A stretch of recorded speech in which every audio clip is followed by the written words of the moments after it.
Welcome back to another video. I'm in the woods. I've just come across this abandoned shelter. You know what? I think I might improve it. And if I'm successful, I might get a little fire going and cook up some lunch. Let's see what happens. So this fallen tree isn't actually dead. It's still alive, it's still growing. It's got lots of green leaves on it. So I'm now going to try and work out where the best angle is for the front of the shelter to be. So I've just come around to the back. I think this here is the best angle for the rear of the shelter. There's already some fairly solid sticks. So what I'll do is I might just clear the front, as in clear the sticks, bring them to the back, build this up, and then I might have a look around the woodland to see if I can find some more sticks. In fact, over there looks like there might have been an old shelter, and you know what? Those there are resources. No one's doing anything with them. So I might as well take those sticks and lean them against the rear of this shelter. As you can probably tell, it's been raining today, and every time the wind blows, lots of water droplets get blown off the leaves straight down onto myself, Amber, and this shelter. So I need to get this done as quick as possible so I can get in there, dry off, get a fire going, and cook some food up.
When it comes to improving this shelter, there isn't a right way or a wrong way.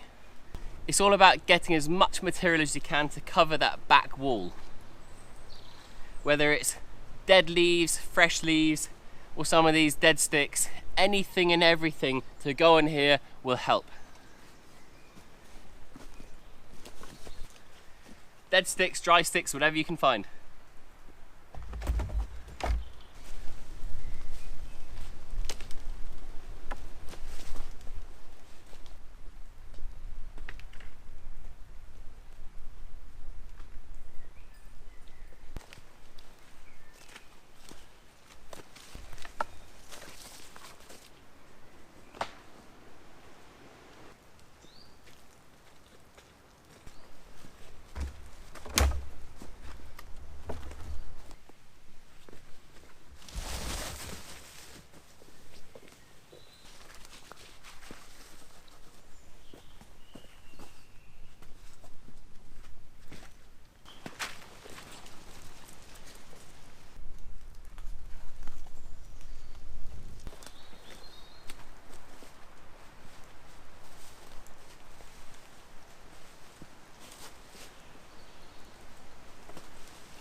Well, I've made quite a few improvements I've rearranged lots of those dead sticks.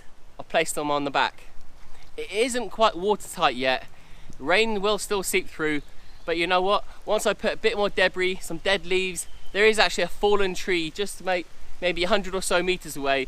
I might go and hack some limbs off that. They're green leaves, they're otherwise gonna die. Use those leaves to my advantage and put them on the back of the shelter. Remember, when it comes to shelter building, every little helps. So I'm gonna go and grab some of those leaves and pile them on the back, and it has just started raining again, so I better hurry up.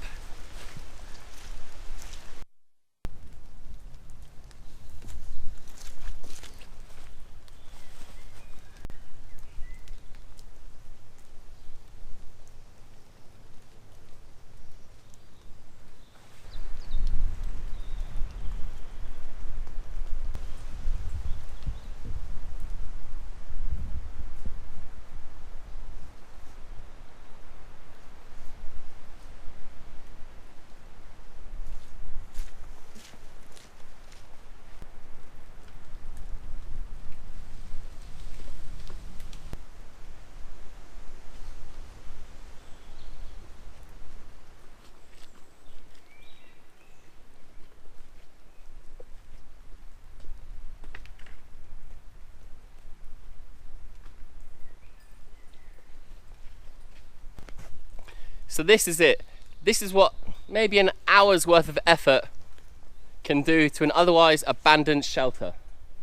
So as you can see here, I've created a bit of an entrance with a slight overhang.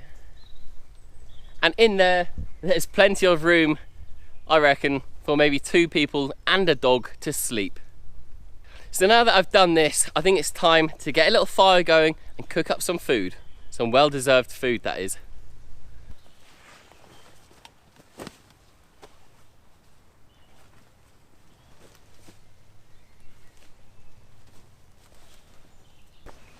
So it's just started to rain and I really need to hurry up and get this fire going. I'm going to use my firesteel and some silver birch bark.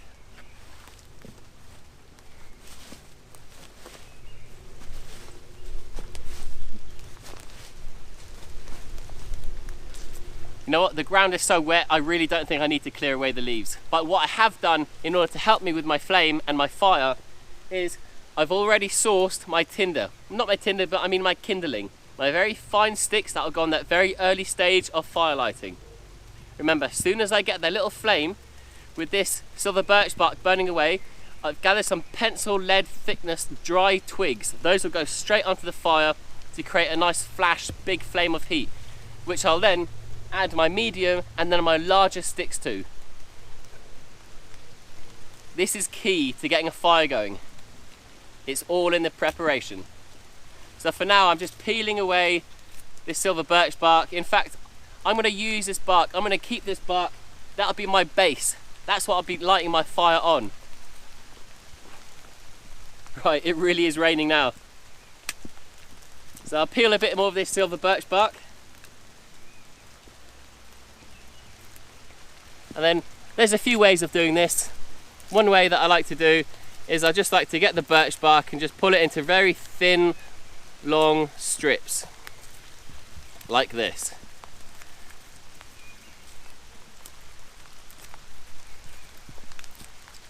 And once I've done that, you know, the more you do it, the more it helps, the easier it makes the fire lighting. But I think that should just about do it. So now I'm gonna scrunch it all up like this. And what this will do is it'll help break up those fibers.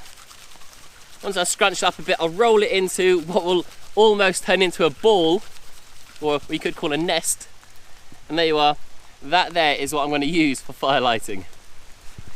I'll show you how.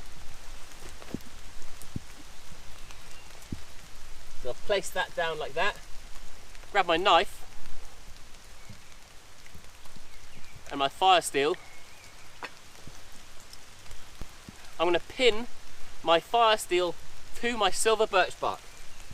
And yes, it is getting rained on.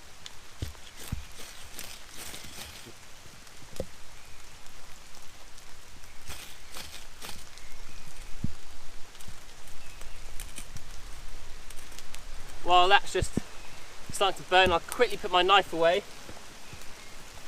And then I go back to my very early stages. Remember, this is the pencil thickness dry twigs. Nice little nest, I'll just place it on the top.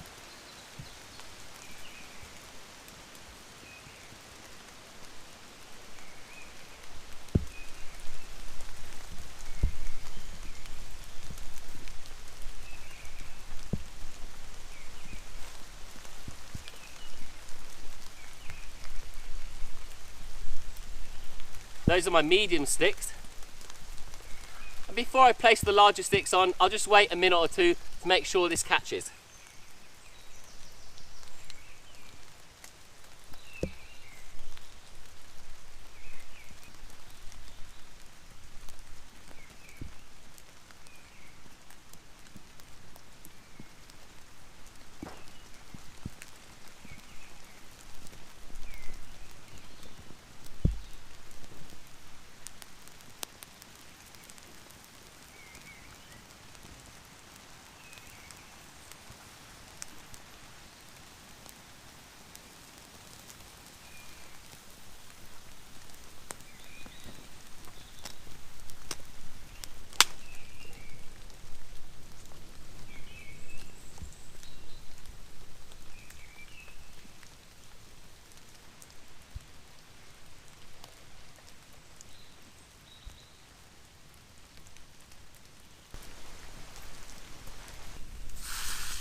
So food wise, I've got some pork steak. It's got a nice Texas rub on it. I've also got some salad, just frying off some onions, and I've got some flatbreads to go with it. Oh, in fact, I've also got cheese. So the idea is that we'll have flatbreads, steak, onion, cheese. What more could you want? Tell you what, I really am hungry now. I keep talking about it. There's something about cooking food outdoors. It tastes so much better than it does at home or even in a restaurant. I think it's that smoky flavour, and also when it does rain, it makes you really appreciate it a little bit more. It probably makes you more hungry when it rains as well. And you've probably already noticed I'm using my Bushcraft tools, Cooking Good in the Woods, titanium sporks. I'll leave a link in the description if you're interested in one of these.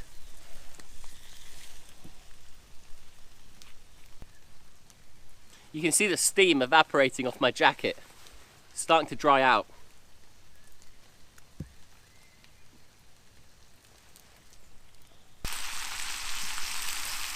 Caramelized onions. There's a very fine line between burning and caramelizing your onions.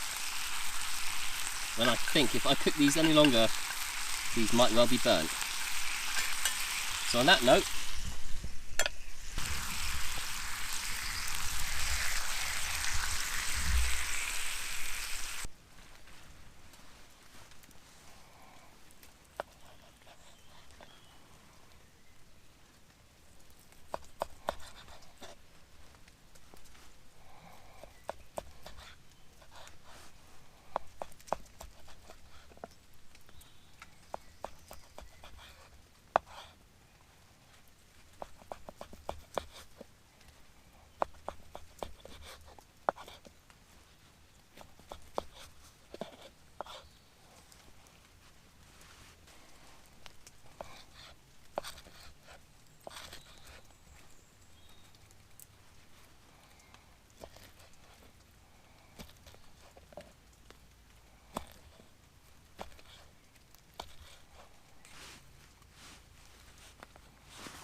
And there we have it. Remember, when it comes to cooking food in the woods, if you can, treat yourself. And I'm sure it'll be worth it. Well, that's about it for me. If you haven't already, please hit the subscribe button. Don't forget to give it a thumbs up. Let me know in the comments what you'd like to see me do in the next video. And until then, I'll see you next time. I'm now going to sit down, maybe lie down, and enjoy my food. Cheers, guys.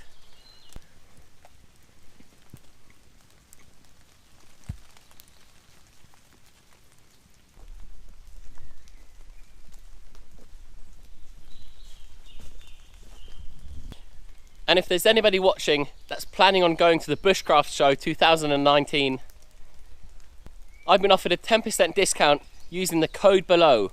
Feel free to use it when you go on the website to book your ticket. Remember, that's the Bushcraft show 2019. Using code BushcraftTools10, you'll get 10% off. And if you are going, make sure you come over and say hello. I'll see you there.